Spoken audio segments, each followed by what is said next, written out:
What is up, all you beautiful people? Welcome back to more CS news. Thanks to all of you guys who've been sending me stories over on Twitter. My DMs are always open, and someone out there who, he remains to have his king status. It's going to be JL. Yes, you guys know Na'Vi, an early departure from the Shanghai Major. I'm sorry, all right? They were one of the teams that I predicted easily to make playoffs, and the Na'Vi era, is it over? No, it is simply beginning in a different game, that being Fortnite. As lately, JL has been taking on Fortnite tournaments, and most recently, I believe it's Amar. I think he's a German creator. He's been hosting a lot of Fortnite tournaments with a lot of pro players from different games, which is awesome. And JL just so happened to be one of those guys. Potentially 5. Final might be a sweat.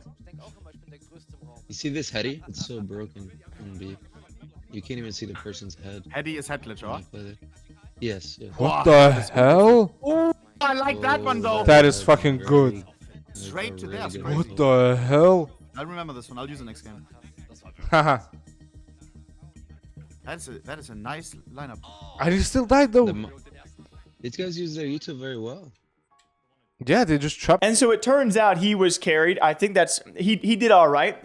Watching these CS guys play Fortnite, it makes me want to quit Fortnite, realizing that if you guys have not seen, Fortnite have a new FPS mode called Ballistic Mode. It's pretty much S&D, but it's their entrance into first-person shooting. And watching all these pro players play this game, I realized like why I stick to my non-competitive games. Okay, they took this game and they instantly were just like cracked and trying and in the aim and everything. It was disgusting. So now he has about $2,500 in earnings. I believe that was split across the team, but he put that in his bio. So if you guys are wondering why JL has now transitioned from a CS professional and one of the best we saw this past year, well, now he wants to do the same in Fortnite. He's really been enjoying himself on stream, and his streaming numbers have been nuts, by the way. I think he's really setting himself up for whatever is next in his career once he's done with CS. He could be a streamer. So yeah, you got your first CS pro out there, JL, flexing some Fortnite earnings. That's pretty awesome. What's not so awesome for someone like me, we've also talked about this in the past couple of episodes. What is happening with Complexity? North America's best right now when it comes to a North American majority or a really America-focused roster. Got to give a lot of respect to a guy like Jason Lake and what he has been able to build with not the same financial backing as other big organizations, but it seems like Elige might very well be on his way out, as he has now taken to Twitter thanking them for the journey. Ironically, his pinned tweet is when he joined Complexity just over a year and a half ago, and now he's announcing, hey, here's my management. For the future, if you guys want to talk to anyone, feel free to reach out. That's not really a good sign if you're trying to retain a player, maybe trying to get a bump in the contract that I don't know is really possible. Elige being, in my opinion, by far and away your best player on Complexity, and I don't think that's a crazy opinion to have. This is going to be a big loss if this does go through, and certainly other teams have to have interest in someone like Elige. Will he stay in North America? Will he go to a European or international team? This one hurts to talk about, all right? I'm holding back tears right now because I feel like this is the beginning of the end, you know? As Complexity most recently benched Floppy, I have a video coming out in like a couple days that is so far behind. I just want to apologize now. You guys know some of these videos are going to be behind, some will not be.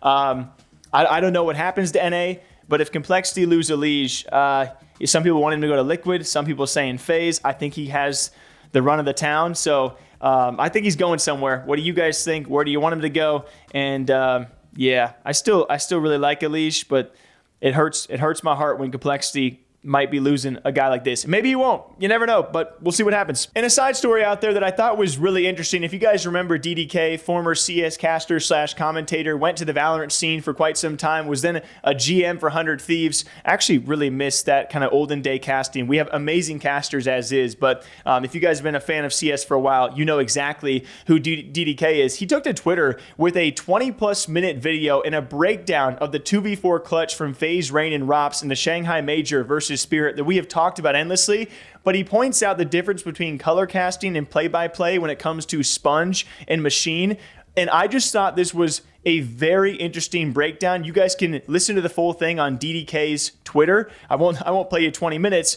but it was a really cool breakdown and a perspective that I've never tried to think of these clips from, and it gives you a real respect for where these CS casters are and how truly gifted they are at making these really good moments even better. Setup is ready. Karrigan to take first contact. If he goes down, Frozen might go overlooked. This is Frozen's time.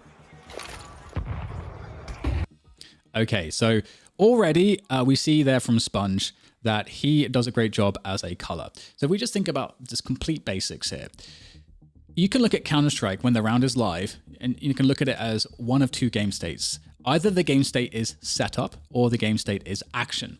So in action, obviously play-by-play is the person that's talking over the action.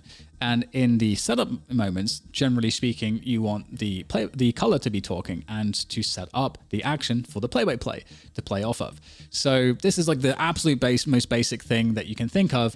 And in Counter-Strike commentary, one of the fun things about it is actually that there's a lot of play between those two jobs, because oftentimes there's a lot of time that you can use after you've set something up effectively or before you've set something up effectively. And like really good casters are able to kind of use that extra time to insert the banter, the personality, the human stories, like all of the things that will help to further invest you into the match and into the game. So that's one of the great things about CS commentary. But in this particular example, Sponge, exercises brevity, which is really important because there are moments like this where a play is about to happen and you need to do a quick setup, but you still need to have buffer time for your play-by-play. And so buffer time is important because as you finish your passage of color, the play-by-play needs to have some time to take full control over the play-by-play. And by that, what I mean is the play-by-play is able to decide how are they going to use the energy, the tempo, how are they going to ramp from that? Because if they're just thrown right into the action, they're just starting like right at the top. And that doesn't sound great. It's much better, and there's a lot more skill expression for the play-by-play if they get the ability to have some buffer before all the action actually kicks off. Is set up by Sponge, but he does a really cool thing where and I love to do this as well, where you like invest into a player. Like you invest, Frozen is the guy that's got to get all the kills. So we've got a setup there. So even though it ends up being a pop flash play, This is Frozen's time.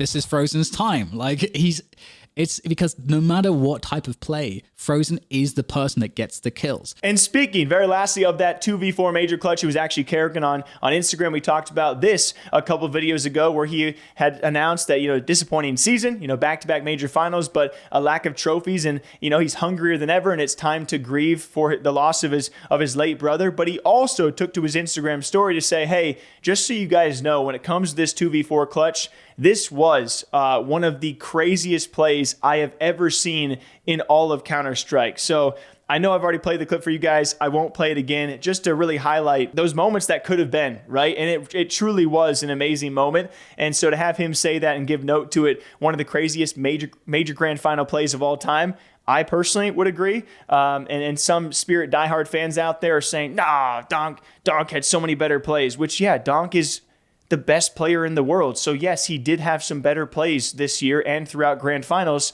but the moment that could have been with the proper context of a 2v4 in the grand finals to potentially push an overtime the next round, like what could have been and what it set up to be was one of the best moments of all time. And that context truly does matter. So till next time, what do you guys think about this? Thank you all for watching CS News. Thank you all for subscribing. I do appreciate you guys being here and sending me stories over on Twitter. Till next time, take care. You know what to do. Drink those liquids. I'll see you back here tomorrow morning.